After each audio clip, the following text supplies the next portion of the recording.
What is up everyone, FPL Harry here, international break, but I am on my wildcard. So today I'm taking you through my first wildcard draft for Game Week 9.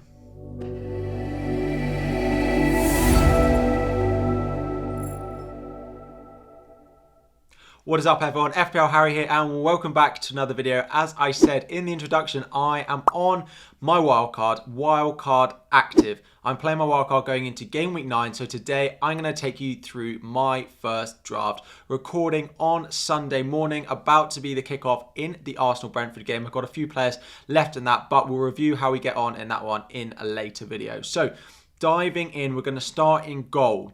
I have gone with Gaeta and Danny Ward in goal. Now, some of you are probably shouting at me already, why don't you have Pope in goal? Now, Gaeta has a really nice fixture run from Game Week 10, and in Game Week 9, Leicester play at home to Nottingham Forest. Now, Leicester have been truly awful defensively, and there is a chance that Iverson comes in. However, I saved 0.7 million going for Gaeta versus Pope, and then I might have a Newcastle defender, spoiler, in my defence, so I'm not necessarily sure I want to double up, given that I was already burnt at home to Bournemouth in Game Week 8, like a lot of us that have doubled up on that Newcastle defence. Crystal Palace have been pretty solid so far this season in terms of the defence. Now, Gaeta doesn't make as many saves as Nick Pope does. He's maybe not quite as good for bonus, but at 4.5, given how good that Crystal Palace fixture run is, he's definitely made it into my team. Then we've gone with Ward, and I actually may end up with Iverson. I think there's a good chance that Leicester don't have a manager in Brendan Rodgers come Game Week 9. Now, the new manager may end up picking Iverson, but Ward has just not been good enough since the start of the season. So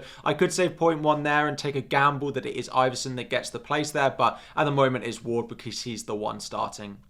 Into defence now, so as I said, I have gone with Trippier in here. Again, I really like that Newcastle fixture run. They've been really good so far this season, although they've actually only won one game so far this season and drawn the majority of them. 1-1, lost one and drawn the rest of them. Trippier at his price is really good. I now have a lot of value tied up in him because I started the season with him as well. There's no doubt that I will go into Game Week 9 with Trippier. Although I don't necessarily want to double up on the Newcastle defence, I think owning one of them is still crucial given how highly owned they are now as well. Now, the other two main starters that we're going to have in my defence, it's going to be a back three formation most weeks for me, is João Cancelo and Reece James. Cancelo, again, that Manchester City defence is rock solid, as we saw again in Game Week 8. And then Cancelo managed to get maximum bonus points in a 3-0 win, despite getting no goal and no assist, which just highlights quite how good an FPL asset he is. Now, if he gets an attacking return, then great, he's locking in maximum bonus points. But the fact that he can get maximum bonus points whilst not getting an attacking return and his team scoring 3 goals is absolutely crazy. He has to be in your team. If he's not in your team already, you need to make sure you've got Cancelo in there.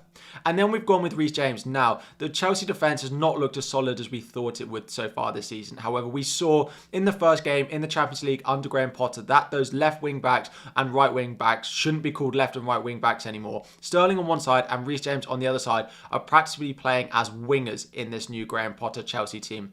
Reece James at 6 million is an absolute bargain, and Chelsea have a great fixture run between now and the World Cup. He's probably the defender that I would look to target and go to get in. If you've already owned Cancelo and Trippier, like most people, Reece James is the third one. This is going to be a great back line between now and the World Cup. And then elsewhere in the defence, we've actually got two cheap options.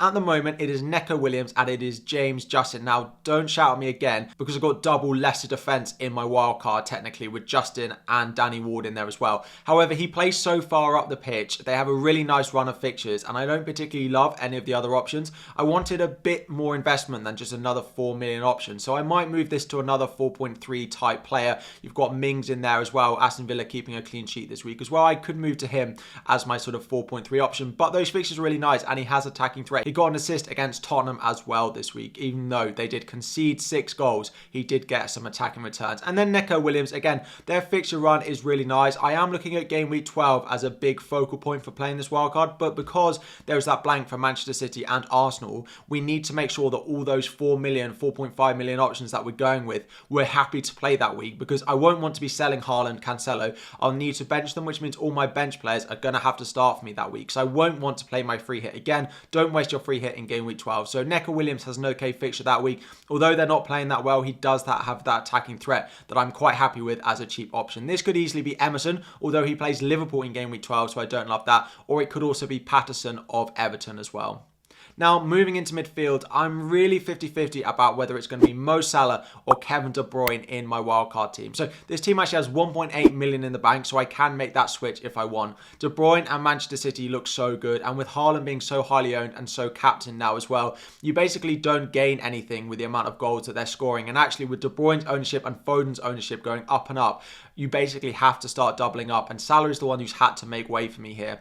Salah is okay. I still think he's a good asset if you own him. Brighton at home in game week 9 is still a fixture that I'd want to own him for. However, the next two after that in Arsenal and Manchester City are a bit more difficult. So my plan is to own Kevin De Bruyne for the next 3 when they play against Manchester United at home, Southampton at home, and then Liverpool before they blank in game week 12, where I will switch Kevin De Bruyne to Mo Salah when Mo Salah plays West Ham at home. So that is the plan with Kevin De Bruyne. Then, of course, we've got Pereira. Now, actually, with Willian joining that Fulham team, Pereira's being taken off set pieces. He's still good. He's still fine for his price, but it is a little bit of a dampener on what he could offer going forward.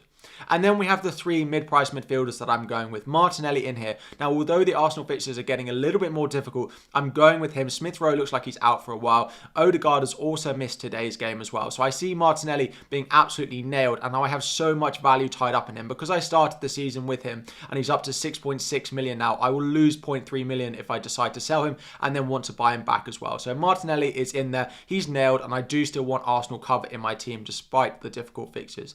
Then the next 2, and if you are not playing your wildcard and you're looking for midfielders to buy, Maddison and Zaha are the 2 that I can recommend so many times that you need to go and buy. Their fixture run starting this week. Okay, Zaha plays against Chelsea, so Zaha's actually starts in game week 10, but at home to Chelsea is not that difficult given the fact that they're leaking goals.